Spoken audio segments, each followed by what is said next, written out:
Hey everybody!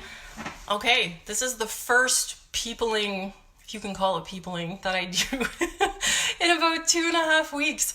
So, hello, and I hope everybody is doing well. I'm Sylvie Roy, as Clarissa was just saying, and I am broadcasting live from my new office at home. You might hear my kids and my husband having a crazy game of Zelda in the next room. It's the new normal for us, working two of us at home and the two kids doing their thing, and I think it's the new normal for pretty much all of us. But yeah, so today I wanted to come on and talk to you a little bit about what has been happening with all of this COVID-19 madness in my business. Because when Clarissa asked me to come and give tips, I thought, crap, like, I'm not a pandemic expert. I don't even know that I consider myself a business expert. I've been like an expert at figuring out things for myself and making a lot of my mistakes and trying my best to learn from them. And the last couple weeks has been total crash course, and I don't know what mistakes I have made, but I've done a lot of things that I'm hoping are going to be helpful with my business, and I'll tell you about them today.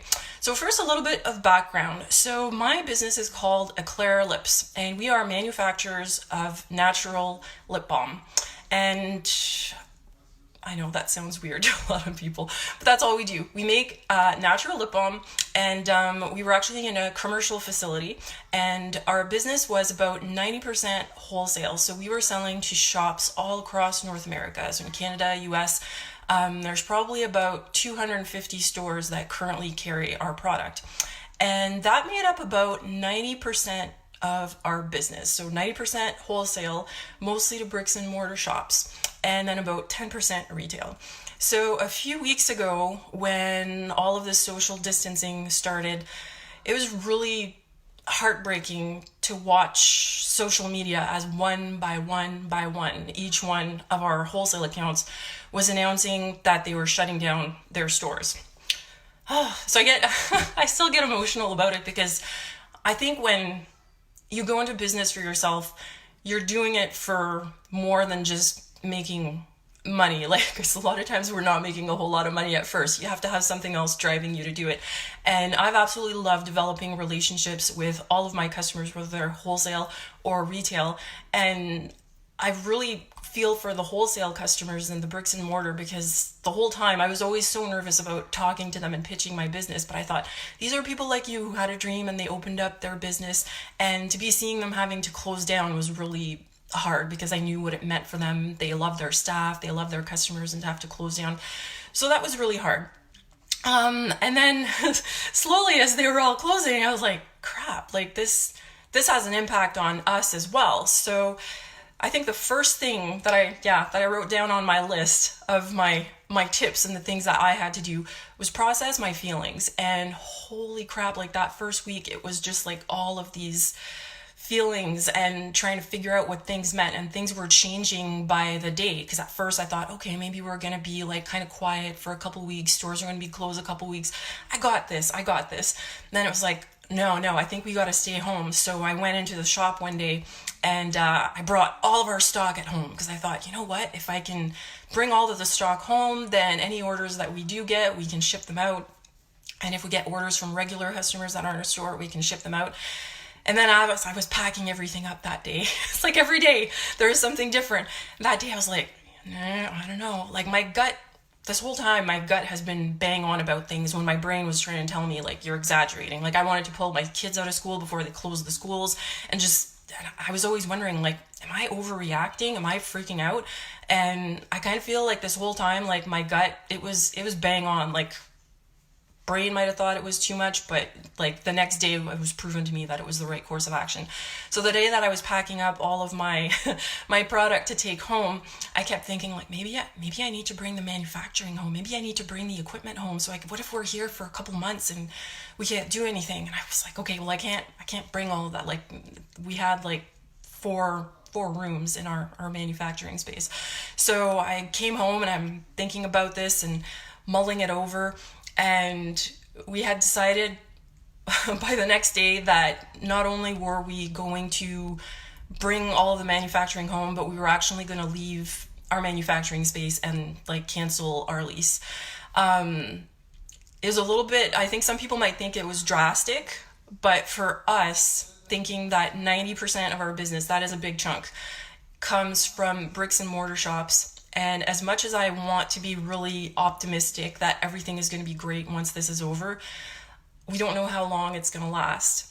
And we don't know how long the effects are going to be out there when it comes to wandering out. Like, I know everybody is anxious to go out in public and go peopling and see their friends and stuff, but like I don't, this is going to change us, is the way I feel. Like this is really going to change the whole world and the way that we do things. And I think there is a future for bricks and mortar, but when it comes to me, I have to be really careful about my business and where I'm putting up my investments. And to have this much overhead right now when 90% of my business was counting on something that is going to be shut down for a long time, it just, again, my gut was telling me like, this is not a good idea to keep paying rent. And my landlord was amazing. He wanted to help us as well, but like, I don't know. So sometimes your gut just knows. So I went back and forth. I made a to-do list, like a pros and cons list. And like, we waited a few more days because on my cons list was like, this is just too much effing stress. Like, I was just so stressed that when we trying to make all these decisions, and also getting used to the fact of doing it all with 2 kids here that want to be entertained all the time. So that first week was intense. The second week we started kind of getting our groove. My kids are actually getting along. I don't even want to say it too loud, but they're doing pretty good. And I was like, okay, we need to do this. We can't wait it out. So my husband was over at the office bringing things back all week, and then over the weekend we rented a U-Haul, and it's done. The business is all at home now. So now we have to start rebuilding things here. I'm going to say that we are pretty damn lucky to be able to to pivot just like that and bring everything home and to actually have room at home. The one bonus is that before we moved the business out of our home, because we used to be a home-based business, I had this teeny tiny little room. So now we're actually going to be doing a lot of little renos in the basement to take up most of the basement. So we're still going to have a fair amount of space, but it's a big change to get used to. So that's kind of been the big picture of what it is that it's meant for my business. But there's a few notes that I made to, I guess, different things that I went through. So the first I talked about was process my feelings, because I think that it's kind of hard to make decisions when you're still all a jumble. You don't even know what you're feeling and what's going on. And I think what a lot of us are going through is grief. Like I've seen a lot of posts about that in social media, and I was like, that is it. That's bang on. And we associate grief with like a big ending or someone passing on, but this has been like a big change of like, I think our lives are changing. They've changed really drastically, but I think there's like some changes that are here forever. Like we can't unknow what this pandemic means. Like I think there's always going to be something in our head that thinks a little differently after this is all over. So I think it's really important to take time to process your feelings, because you can't really make good decisions when you're just a mess of emotions. So if you're like me, you're going to cry. You're going to go through a lot of Kleenex. You're going to be like happy about certain things one day and down the other. And a lot of you have probably been through this already, because it's not, we're on a week 3? Who knows? Anyways, but yeah, so I hope that all of you guys are processing what's going on with you.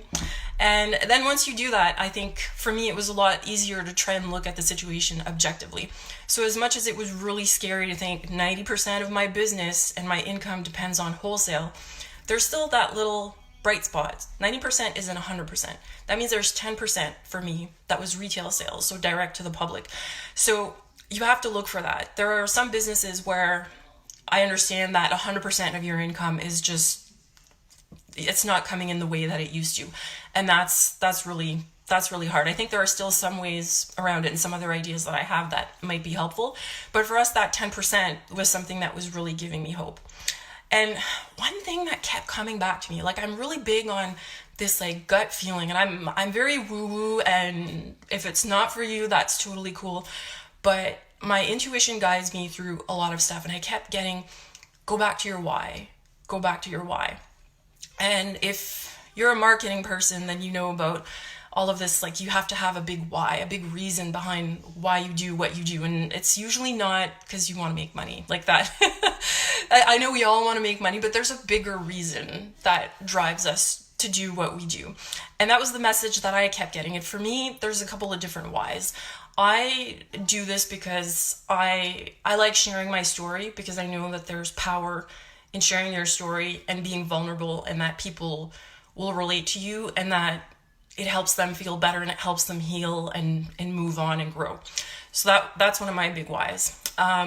And I also, believe it or not, I find a way to do it and making people laugh and feel good and bring joy to them. So laughter is like a huge thing for us.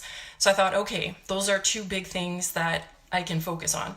So in all of my communications and everything that I do, I keep trying to think, like, how do I bring my real story to people so that they can actually connect with us and see what's going on and relate to us and feel less alone?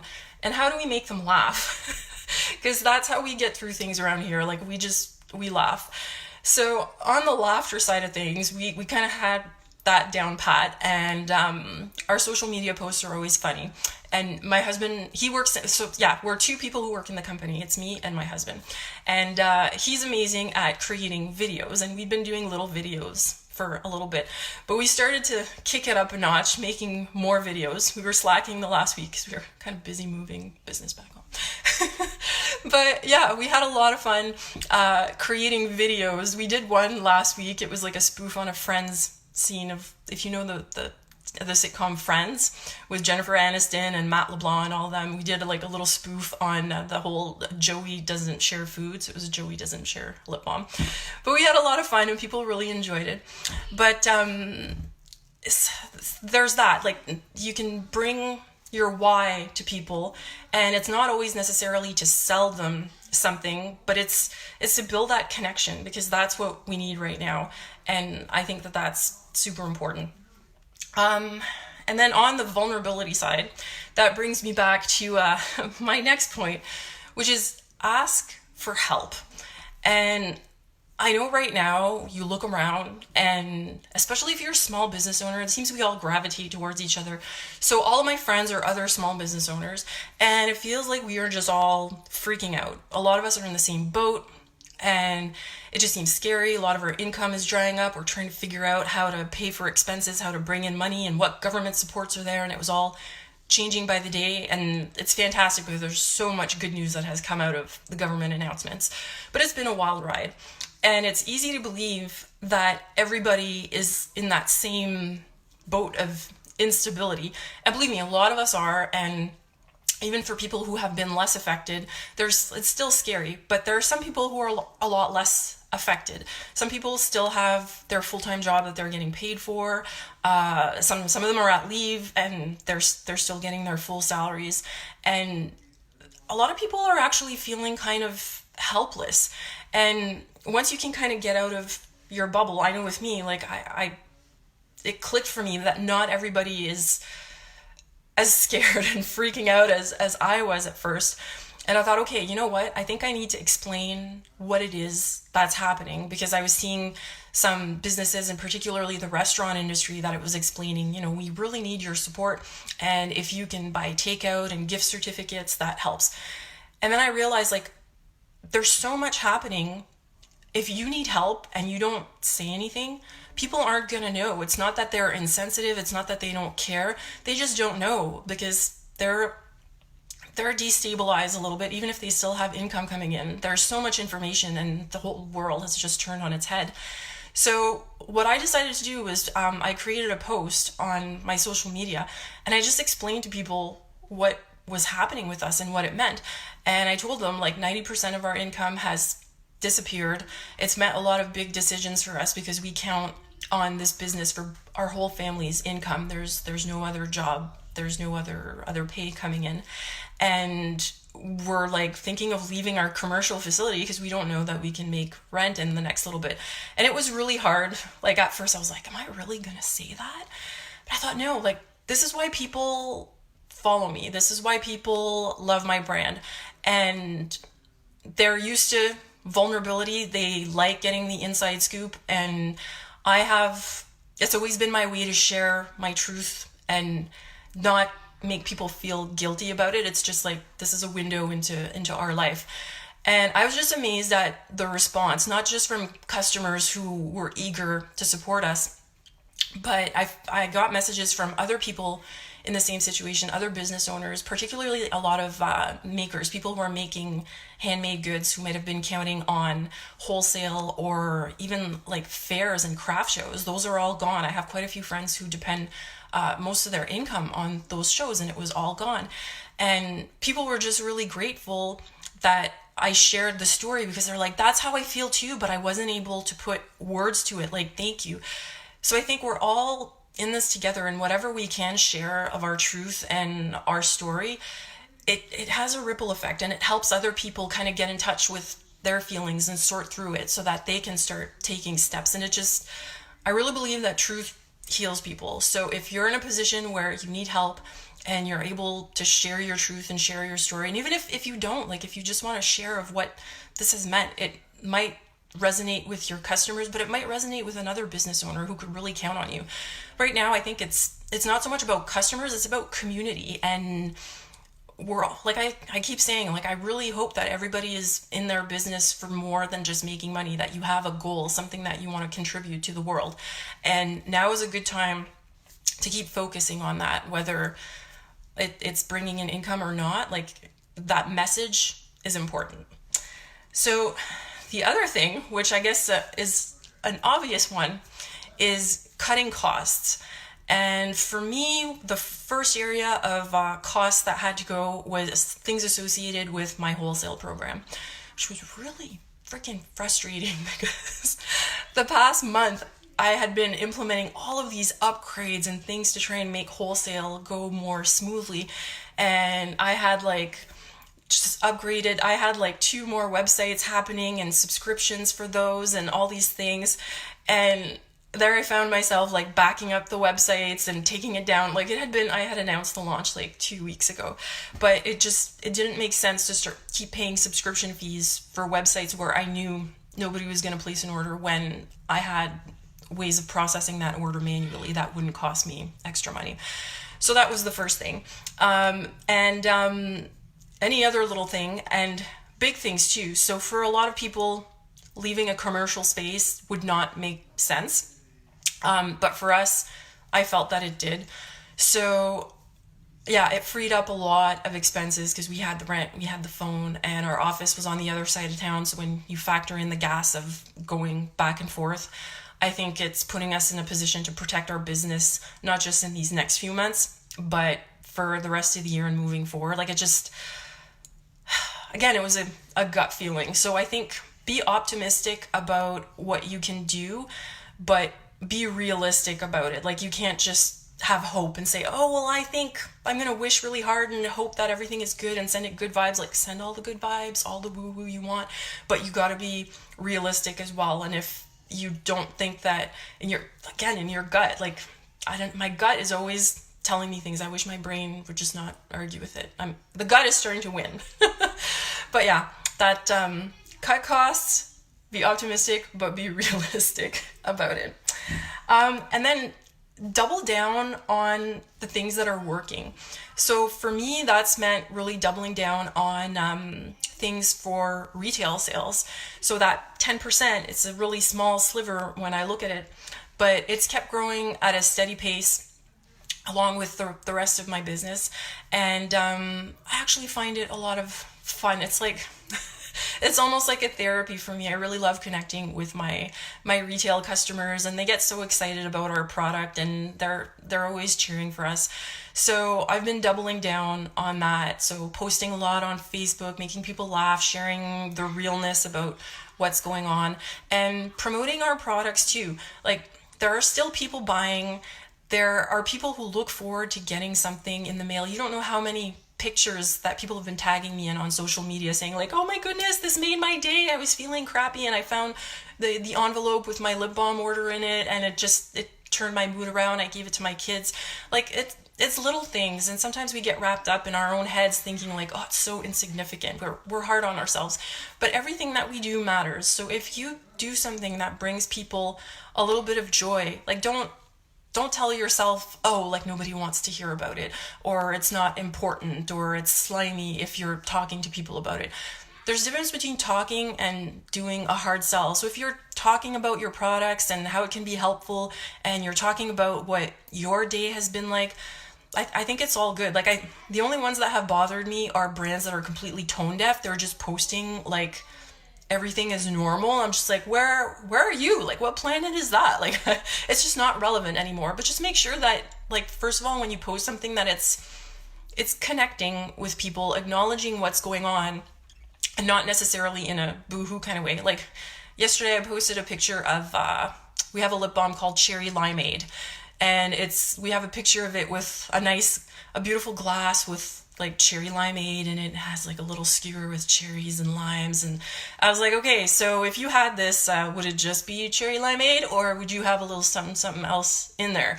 Because that's been like a lot of people talking about that they're drinking wine or whatnot. And for us, like the quarantine snacks has been a big thing, and all of our lip balms are all food flavors. So we make jokes about it and we keep it light, but we're not saying you need to have this. It's just we're doing what we've always done, trying to bring light to people's lives, make them laugh, share our story, and be real. Like, I think that's what people want all the time, but now more than ever, because like things have gotten real.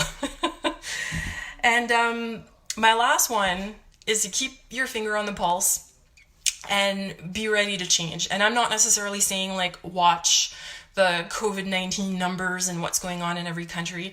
Keep your finger on the pulse of what's happening with your customers and how they're feeling.